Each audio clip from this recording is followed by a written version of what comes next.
I've been telling you about this new application process for those of you who have employment in the field of STEM.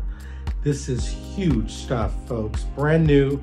Immigration just laid out policy guidance on certain applications in Schedule Group 2, whereby you bypass the labor certification process, so you're saving 2 years.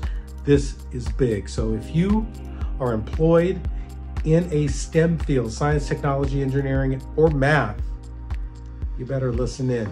This is some good stuff that we're going to go through. We're going to give you some links that you can follow right along on how to file this application. Those of you who are new to this channel, my name is Humberto R. Gray. You can get me at hrg@graylaw.com. That's the only place you can get me. So we have a lot of information that I need to get to you today, so let's get at it. All right, so what is this Schedule A Group 2? You probably haven't heard of it.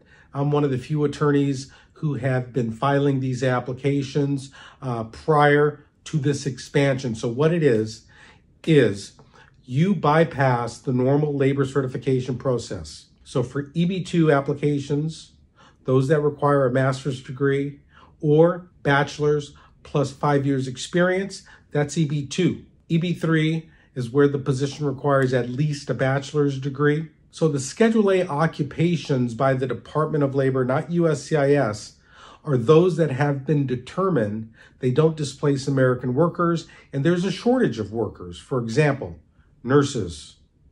Believe it or not, sheep herders are in that group. Group 2, science. That is key, folks. Science and arts. We're going to do a separate one on arts, but today we're focusing in on science. So the Department of Labor has determined that those occupations in science qualify for Group 2 designation. No need for a labor certification. We'll tell you how to file it. But let's go a little bit through the specifics of how it's been expanded, okay? All right, I put a link in the description box here. The policy announcement, April 10th, 2024, policy announcement that the definition of science and STEM has been expanded dramatically. It includes if the university or colleges offer specific coursework in those fields that leads to a degree, you qualify for this Schedule A Group 2. This is awesome. All right, so theoretically, you can save yourself 2 years. So if you're currently working at a place that requires STEM, then you need to consider this. Now let's talk about specifics. So I put a link in the description box below to the USCIS website that's already been updated. And I'm gonna go through this with you so we know exactly what we're talking about and what we need to do, all right? First, there is a prevailing wage determination. This means that the employer must be paying you at least prevailing wage. We do surveys on this. We tell you exactly what the pay for certain positions are. That needs to be met. Number 2, 3, also, there are some notice requirements that the employer needs to go through, but this is not the normal advertisement process that there is with the labor certification. All right, number 4, determination that you are of exceptional ability. What does that mean, folks? This is really important. So I explain to my clients, you have the EB1, right? Extraordinary ability in science, right? Arts as well, but in this case, we're looking at science. You have to be the top of the top, the top 5%. Exceptional ability is right below that. That's what we're talking about here.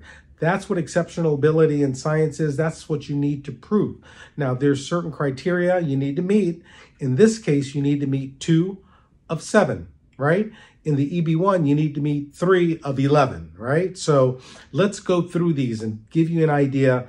So if, again, and I'm going to back up, if you're employed in a job that requires EB2 or EB3 and you meet 2 of these 7 criteria, you qualify, you file straight for an I-140, all right? So let's go through these. Number 1, recognition of international prizes or awards. If they've won some prizes, awards in their field, cool, you meet 1. Next, membership in associations that require your specialty field. So if you're a member, let's say you're a computer scientist and you're a member of this really unique organization, you meet 1 of those criterion. Next, material published in publications of note, perfect, easy stuff. Evidence of participation on a panel. So usually at these conferences, these tech conferences or engineering conferences, if you're on a panel and you're the expert and you're speaking about this stuff, that's one criterion. Next, evidence of scientific scholarly work. Evidence of authorship in published books, technical articles. Next, display of the beneficiary's work at exhibitions, okay? This needs to be worldwide, all right? So those are the criteria.